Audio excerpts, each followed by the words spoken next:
Hello there, and welcome back to another weekly episode of Just Say Something podcast. My name is Philip Clark, and I'm the CEO here at Just Say Something, and I want to welcome you back with us this week. As always, be sure to like, follow, and subscribe, and share this with your friends, family, coworkers, frenemies, whole nine yards. Um, Typically, we have a guest, but this week we are going to talk about International Stress Awareness Day. Um, Stress, what's that? But um, I digress. So, this week we're recognizing International Stress Awareness Day, which will be observed on Wednesday, November the 5th, 2025. It's a global reminder that while everyone experiences stress, not everyone manages it in healthy ways.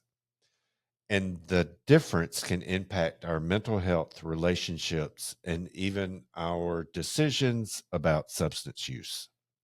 At Just Say Something, we talk a lot about prevention, and one of the simplest forms of prevention is learning how to manage stress before it manages you. Stress is a part of life.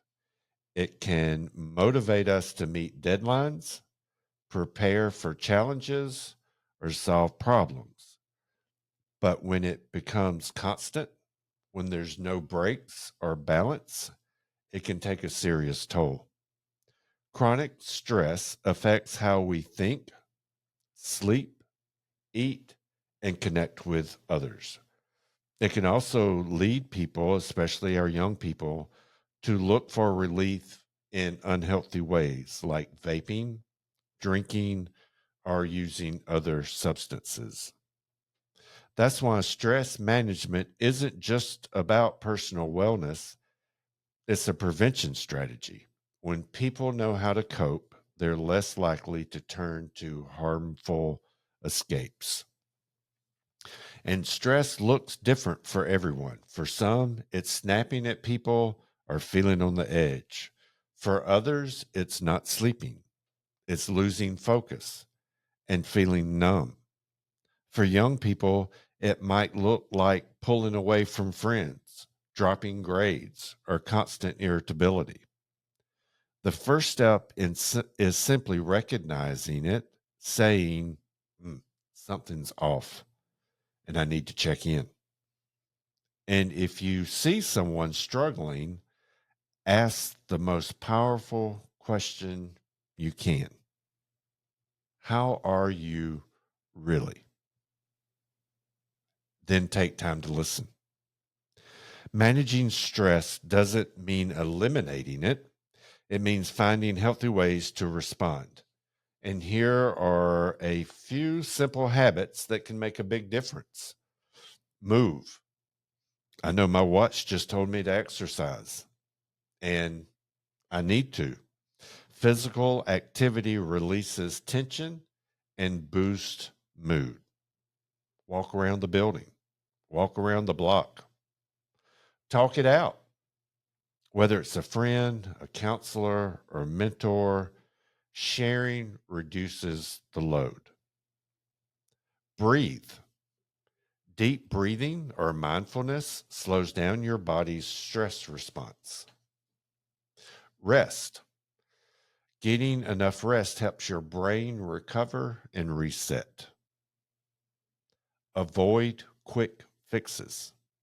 Substances might seem like a shortcut to calm, but they often make stress worse in the long run.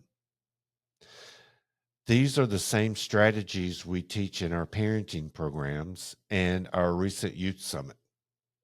And we've seen how they help kids and adults build resilience.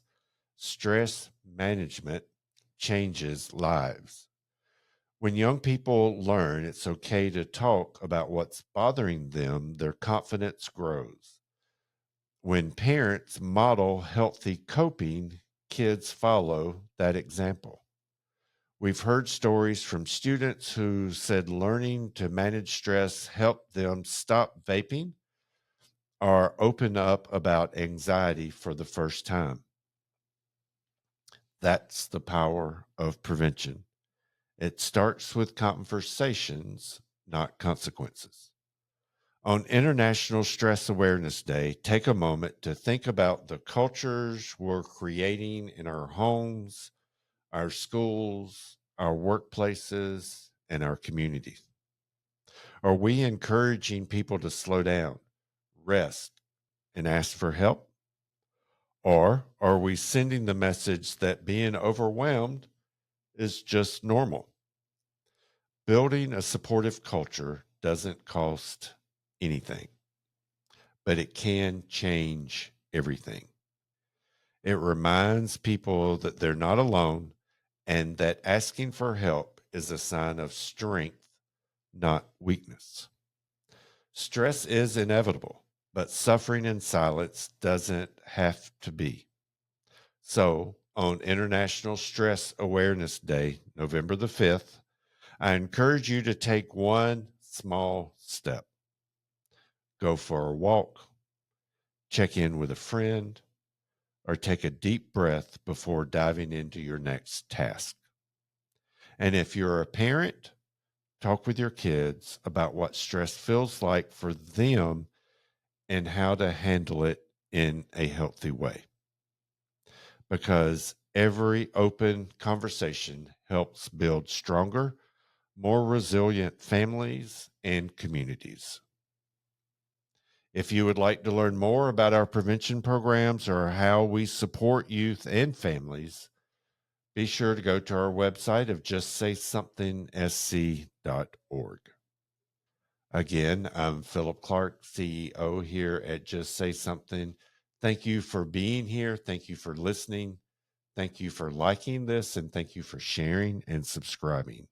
And as always, keep the conversation going.